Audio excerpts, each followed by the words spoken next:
Tonight, 0 new COVID cases in Wilcannia, while Broken Hill records another 2, while the city's ED shows improvements despite a surge in presentations.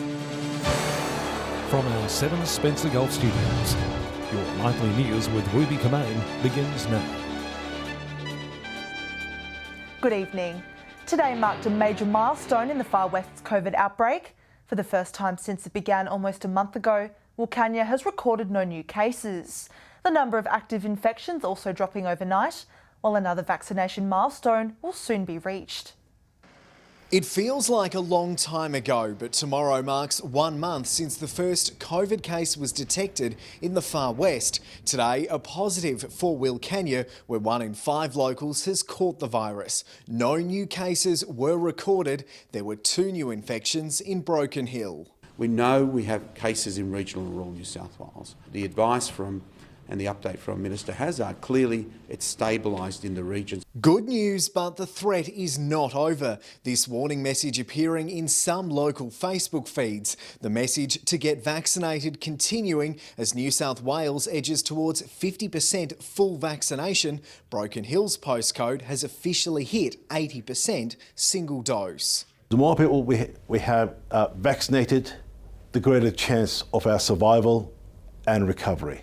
The Far West Local Health District has trained 6 new contact tracers to be based in Broken Hill. It's hoped the increase will allow daily welfare calls to positive cases and improve contact tracing.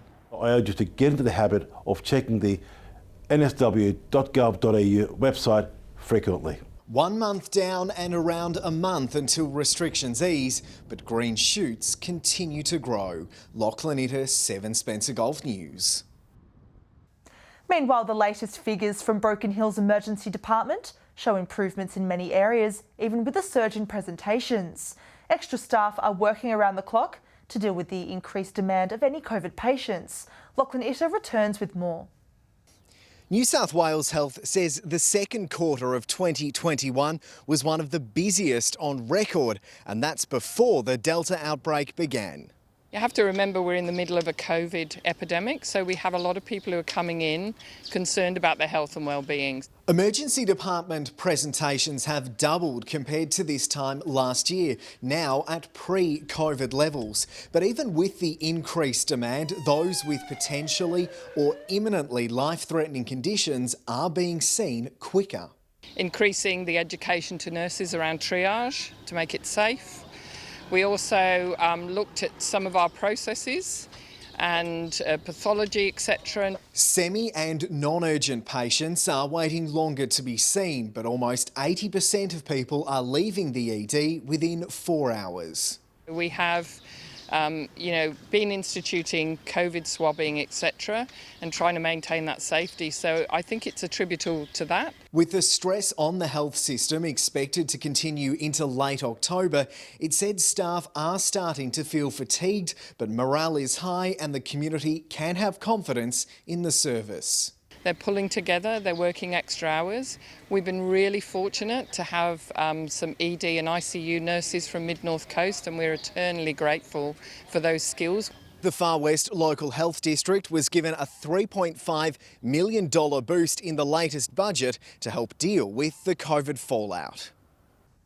A Victorian truck driver has been caught allegedly speeding and drink driving in the state's mid-north. At around 1:30 yesterday morning, the road train was detected allegedly speeding on the Augusta Highway north of Port Pirie. The 53-year-old Victorian driver allegedly producing a blood alcohol reading of 0.084. He was reported for drink driving and speeding, lost his licence for 6 months and will be summoned to appear in court at a later date. Meanwhile, police are investigating the theft of a reportedly unlocked vehicle from a Port Lincoln address early yesterday morning. At around 2:30 a.m, a white 2016 Hyundai Santa Fe with a registration S4667BWE was stolen on Willis Street. Police say the car was unlocked with the keys inside. Anyone with information on the theft is urged to contact Crime Stoppers.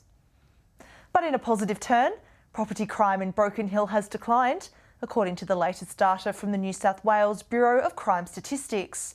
Break-in enters at homes have gone down by 32% compared to last year. Business break-ins and car thefts have halved. However, the number of stalking and bail breaches continues to grow year on year, while the number of people resisting arrest and hindering officers has doubled in the last 12 months. Still to come tonight, major project status granted for an Eyre Peninsula mineral development and the Arid Landscape Board's mission to stop invasive cactus species.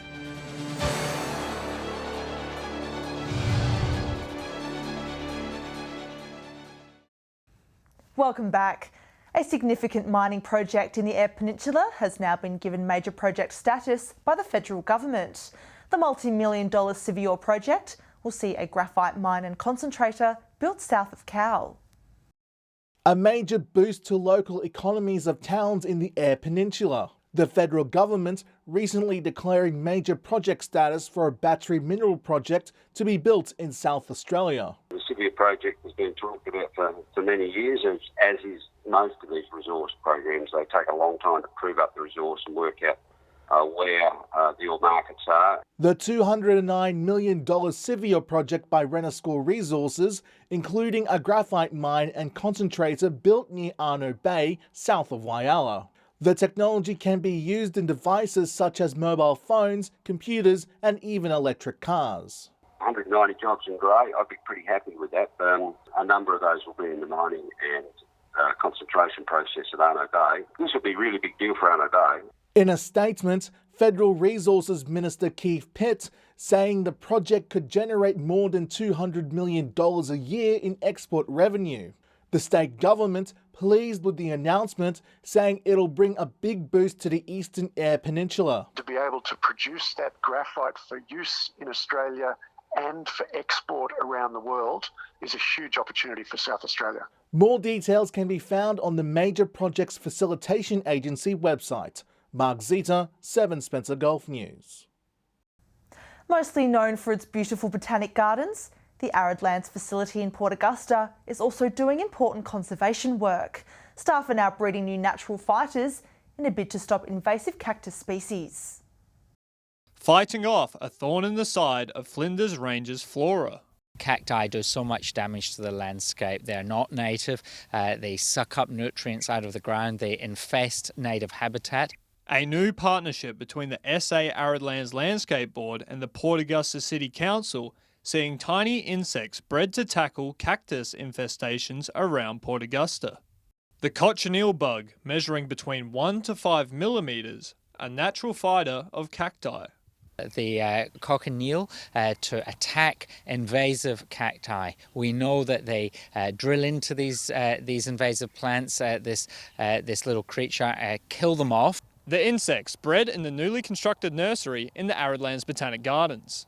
The new centre ensuring strong strains of the insect can be easily accessed by conservationist staff. And the cochineal bug work that's done here to have a nursery where we actually breed up these bugs so that then they can be transported out. The board hoping to replicate the results of its first cochineal trials in November 2017, which showed great success in eliminating cacti.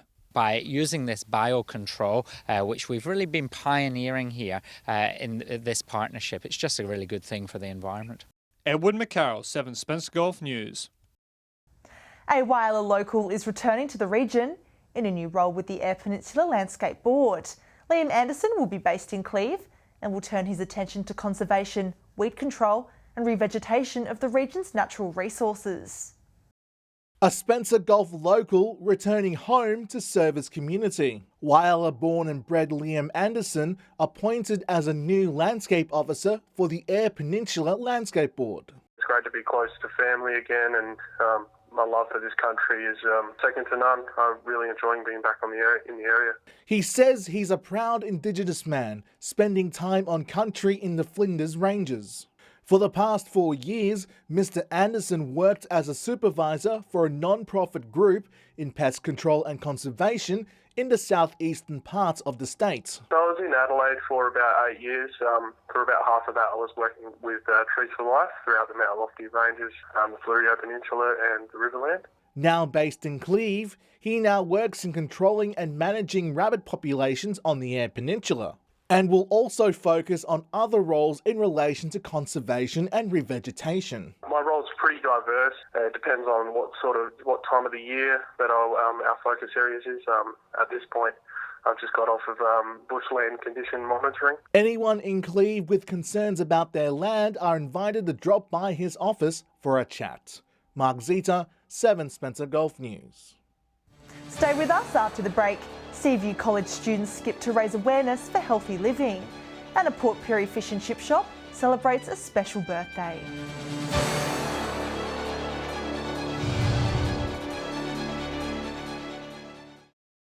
Hello again. A new local jobs and skills task force is taking on the Mid-North, aiming to deliver solutions to help get more people into the regional workforce. The local jobs program was introduced as part of the federal government's economic response to COVID-19. Tackling the regional workforce. Employment challenges in the region is not going to be addressed by one person or one organisation. It really takes a community or regional response to address some of these challenges. The local jobs program launched in the Mid-North in July this year, targeting Port Pirie and surrounding towns, the Yorke Peninsula, Clare, Barossa and the Adelaide Plains. Now establishing a new task force, helping to develop and deliver solutions, supporting local employment and workforce challenges, including skills shortages and attracting people to the region impacted by COVID-19. So the task force is really bringing together people that have a real interest in supporting employment recovery locally in the Mid-North and helping bring together some ideas and solutions that will help address some of our employment challenges. The task force, made up of 10 voluntary members across the region, representing local government and organisations such as Nearstar, Regional Development Australia, Maydeck Australia, the Copper Coast University Centre and Uniting Country SA. I think it does go back to being part of the solution, so recognising that it's one thing to always be vocal about what those challenges are, and it's another thing to try and develop a plan and work towards something that can actually help people get into jobs locally. Katrina Musson at 7 Spencer Gulf News. Residents in Whyalla are now invited to participate in a survey regarding redevelopment of the foreshore precinct. A new information centre, a cuttlefish-themed splash park and pop-up commercial stalls all included in the plan. The City Council is seeking community input into which new features should be included. More information can be found on the Council's website. Students from Port Augusta's Seaview Christian College have today participated in Jump Rope for Heart, the program designed to improve students' heart health while raising money to support heart disease research. Working up a sweat for a good cause. Seaview Christian College students today jumping rope for the Heart Foundation. Great opportunity for each one of them to try and improve their fitness as well as raise money for the foundation. The National Jump Rope for Heart skipping program, helping primary school students to move more and have fun. The students skipping for different increments of time depending on how much money they raised, with the school giving a record total of $4,012 to the charity. I was expecting around the $2,000 mark, but they've been able to exceed $4,000 this year, which is a record for our school, so a very impressive effort for them. The Heart Foundation says to be happy and healthy, children need 60 minutes of moderate physical activity every day. It improves your mental health and physical health and makes you fitter. It's a great opportunity to get active. Yeah, skipping is going to be so exciting because it's my favourite. The money raised through the event funds heart research, patient support and programs that help save lives. We're really excited to be able to do this as a whole school, and we're looking forward to doing this on a more regular event. Edward McCarroll, 7 Spencer Gulf News. A popular Port Pirie seafood shop is celebrating a major milestone today, marking 7 decades of serving delicious meals. SD Caputo Sons inviting the community to join in the commemorations, with 2 special guests putting on cooking demonstrations. Celebrating 70 years. We're just so proud to be able to keep the business going after 70 years when my grandfather and my father and my uncle started the business. For 4 generations, SD Caputo Sons has been providing fresh quality seafood in Port Pirie. And while today was about marking the anniversary, Managing Director Maury Mazzino says it was only right to give back to the community who have helped them reach the milestone. A good business is nothing without great staff and without the community support as well. And being in a small local community, we're just so pleased and so rapt that we keep getting the support, and so grateful. Some familiar faces from our TV screens making a special appearance, cooking some delicious fresh seafood for the community to enjoy. Some prawns, some beautiful fresh seafood, and it's for tasting for the public and to give back to the public for what they do for SDs. I came up 10 years ago to do their 50th. Lovely coming back here, and our family have always had a relationship not only with the Caputos but with the fishermen of Perry. And there's hopes the family-owned business will be around to celebrate its next major milestone. Fingers crossed, I've got 2 little sons of my own, so hopefully one day we might have a 5th generation to come along, and fingers crossed we're here for another 20 or 30 years. Katrina Musson, 7 Spencer Golf News. Stay with us after the break. We'll hear all the fishing tips for the weekend, and Alex Sykes will join us with weather.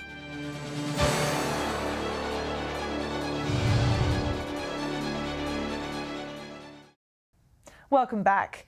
Let's see what will be biting out in the waters this weekend. Here are all our fishing experts with their tips. G'day and welcome to this week's fishing tips from Port Augusta, Jewel of the North.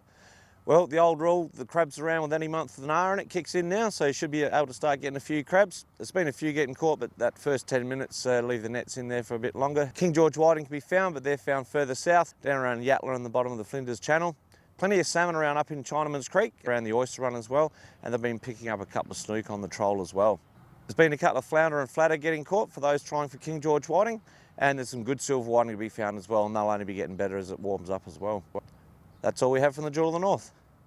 Welcome to another week around the Gulf Fishing Tips. I think the big news this week is the extension of the fishing ban. It's not ideal, but it is something that we need to work with. But whilst you're out there this weekend, I think that the blue swimmer crabs are starting to come on a little bit early. So deeper water by Checker Buoy, you'll find yourself a nice feed of blue swimmer crab. The trawling for snook and all that sort of stuff, remember that September is the great time for that. So if you're running along the Cockle Spit edge, you should be able to find yourself some good snook. They tell me around at Woods Point area that will still happen. You'll get a few snook around there, but there's a lot of nice King George whiting the latter part of the season and good size. So whilst you're there, have a drift for squid. You'll still get yourself a bag of those and have a good weekend. Hi Whalers Fishing Tips this week. Again, the local jetty producing some really good numbers of squid. Also amongst those, there's been a few snook, best on sundown. For the land-based a little bit further around the coast, off the Point Lowly area, there's been some really nice sized bronze whaler sharks coming off the rocks, and also a few kingfish starting to poke their heads around the corner as well. For the boaties, King George whiting just about everywhere in good size and numbers. G'day and welcome to Fishing Tips in Port Lincoln. We'll start over the Coffin Bay side, and there's been a fair bit of activity out there. Whiting continue to bite pretty well through the farm beach grounds and up to Sir Isaac's. There's also been a few silver trevally and some snook mixed through that area as well. Down through the Coffin Bay National Park, Gunya and Almonta beaches are holding some nice schools of salmon at the moment, and same with the Port Lincoln National Park. The Wanna stretch has some nice schools of salmon down that way too. Not a lot of whiting reports around Port Lincoln itself, just a handful of fish coming from down Thistle direction. Time now to take a look at what's happening in the weather as we approach the weekend. Here's Alex Sykes. Thanks, Ruby, and good evening, everyone. Well, the sun was hiding behind the clouds today. From 3 p.m, Port Augusta was 29, Port Lincoln was partly cloudy and 20, and Clare was mostly sunny and reached a max of 22. Looking further out across the region now, Whyalla and Woodner both topped 29, Port Lincoln was 20, Broken Hill and Adelaide were 24, Port Pirie got to a top of 28, Kadina and Cleve were both 27, Cooper Pedy was windy and cloudy and reached 35. Taking a look at the satellite image now, cloud crossing Western South Australia with a trough is triggering patchy light rain and thunderstorms. Skies are mostly clear in central and eastern districts ahead of the trough due to dry and warm winds. Moving on to tomorrow's weather outlook now, and we'll start with the Gulf waters. Northwesterly winds 10 to 15 knots, seas between 1 and 1.5 metres, and south to southwesterly swells below 1 metre. And a short time ago, there was a marine wind warning current for South Australia. Port Port Lincoln, a possible shower in 21 tomorrow. Cleve, mostly sunny and 24. And Woodner set to reach 25. Whyalla, partly cloudy and 27. Port Augusta will get to a high of 31. And Cadina will be mostly sunny and reach 23 degrees. Port Pirie, partly cloudy, 27. Clare to reach 23. And Broken Hill will have a shower or two and become windy and reach a max of 27. Taking a look at the weekend's weather forecast now. Port Augusta will be mostly sunny and 23. Port Pirie and Whyalla partly cloudy 21. Woodner 19. Sunny in Cooper Pedy 23 and Broken Hill 22. To Sunday, and it's heating up a little. Sunny conditions across most of the region. A different story for the south. Port Lincoln will have a shower or two to reach 20. Adelaide with a late shower or two and 19. And a quick look at next week's forecast now. Showers in Port Lincoln, Port Pirie, Cadina and Adelaide. Port Augusta will be partly cloudy and reach 20 degrees. And Woodner and Whyalla will also be partly cloudy. So not a bad weekend of weather there at all, but my tip is to keep the jacket handy, Ruby. And that's all the weather from me. Back to you. Lovely. Thanks for that, Alex. And that's the local news this Thursday evening. Thanks for joining us. I'll have updates later. Until then, enjoy your evening. John Hunt and the team will be back tomorrow with more local news. Good night.